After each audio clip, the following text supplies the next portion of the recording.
बात उत्तराखंड के देहरादून जिले के एक छोटे से गांव की है। मालती 20 साल पहले सुधीर से शादी करके इस गांव में आई थी। वो बहुत खुश थी अपनी पति के साथ। दोनों हंसी खुशी अपना जीवन व्यतीत कर रहे थे। सुधीर के पास पुश्तैनी थोड़ी ज़मीन थी जिससे उनका गुजारा मुश्किल से हो पाता था। सुधीर बहुत खुददार था। उसको भूखा रहना मंजूर था पर किसी के आगे हाथ फैलाना मंजूर नहीं था। खेत में जो भी काम होता दोनों मिलकर कर लेते थे। समय गुजरता गया। शादी के 4 साल बाद मालती ने एक सुंदर से बेटे का जन्म दिया। दोनों ने बेटे का नाम प्यार से मोहन रखा। बेटे को पाकर दोनों बहुत खुश थे। एक दिन मालती की दुनिया उजड़ गई। सुधीर रोड एक्सीडेंट में मारा गया। हंसता खेलता परिवार पल भर में बर्बाद हो गया। मालती भी मारना चाहती थी पर मोहन का क्या होगा ये सोचकर सिहर जाती थी। मालती ने हिम्मत नहीं हारी। पूरी मेहनत और लगन से खेती करने लगी। उसकी मेहनत का ही तो नतीजा था कि अब उसके पास दुगनी ज़मीन हो गई थी। माँ क्या सोच रही हो? मालती हड़बड़ा कर बोली। कुछ नहीं बेटा, कुछ पुरानी बात याद आ गई थी। माँ खेत नहीं जाना क्या? सूरज सिर पर आ गया है, फिर इतनी गर्मी में कौन गेहूँ कटेगा? हाँ बेटा, जल्दी चलते हैं, फिर गर्मी हो जाएगी। मैं रोटी और सब्जी बांध लूँ, तब तक तू भागकर पानी की बोतल भर के ले आ, वरना बहुत खेतों में दूर दूर तक पानी नहीं मिलेगा। अभी आया माँ, 5 मिनट में, बस तू रोटी बनकर तैयार रखना। चल बेटा चल, जल्दी चल, पहले ही बहुत देर हो चुकी है। उसके बाद दोनों चलने लगते हैं। मोहन अपनी माँ से पूछता है, माँ वह खंडर सी हवेली किसकी है? यहाँ कौन रहता है? फिर मालती बोलता है, कुछ नहीं बेटा, बस तू सीधा चलता रहे, उधर मत देख। बताओ ना माँ, कौन रहता है वहाँ? ये किसकी हवेली है? मालती गुस्से से बोलती है, तुझे समझ में नहीं आता? जब एक बार बोल दिया है तो बार बार क्यों पूछ रहा है? मोहन नाराज़ होते हुए बोलता है, ठीक है माँ, अब नहीं पूछूंगा। नाराज़ मत हो बेटा, शाम को तुझे बाजार से जलेबी लेकर दूंगी। दोनों जल्दी से अपने खेत की ओर बढ़ जाते हैं। बेटा वो रोटी और पानी बहुत घास पर रख दे और जल्दी से आ, आज बहुत काम है। मोहन गुस्से से बोलता है, आता हूँ अभी। दोनों मिलकर गेहूँ काटना शुरू करते हैं। धीरे धीरे गर्मी भी बढ़ने लगती है। मालती मोहन से बोलती है, बेटा पानी लाना जा रहा, बहुत प्यास लगी है। मोहन चुपचाप से पानी लेकर आता है। बोतल माँ के सामने रखकर अपने काम में लग जाता है। मालती बोलती है, अब तूने क्यों मुंह फुला रखा है? क्या हुआ तुझे? बात क्यों नहीं कर रहा है मुझसे?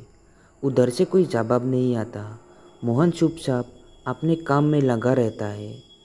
अच्छा ठीक है, जब रोटी खाएंगे तब तुझे बता दूंगा सब कुछ।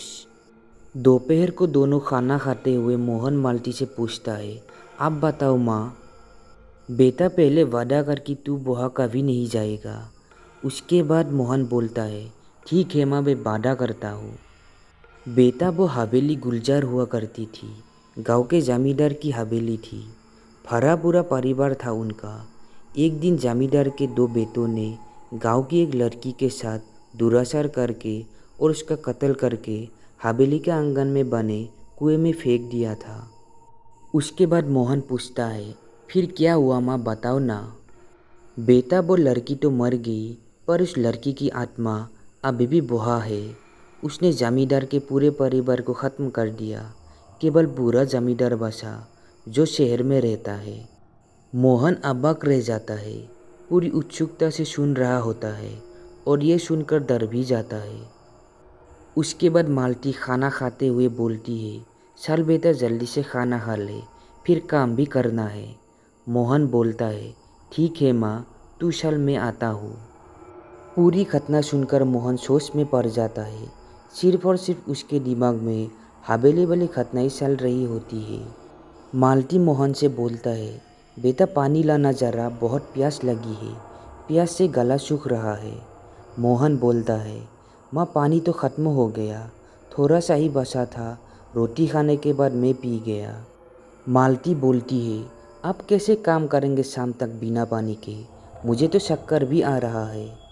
मोहन बोलता है, मैं लेकर आता हूँ पानी गांव से, अभी आऊँगा पानी लेकर।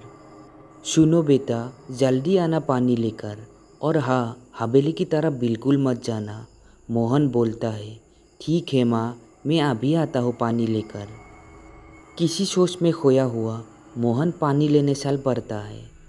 भारी दोपहर थी, चारों ओर सन्नाटा था, दूर दूर तक कोई इंसान दिखाई नहीं दे रहा था। मोहन तो बस किसी सोच में डूबा हुआ चले जा रहा था। अचानक हवेली के सामने पहुंचकर उसके पैर खुद ब खुद रुक जाते हैं, जैसे किसी अनजान शक्ति ने उसके पैरों को जमा कर दिया हो। कोई अदृश्य शक्ति जैसे उसे हवेली की तरफ खींच रही हो। तभी मोहन को हवेली के मेन गेट के पास एक नलकूप दिखाई देता है। मोहन डरते हुए सोचता है, क्यों न इसी नलकूप से पानी भरा लिया जाए, इतनी दूर गांव में भी नहीं जाना पड़ेगा।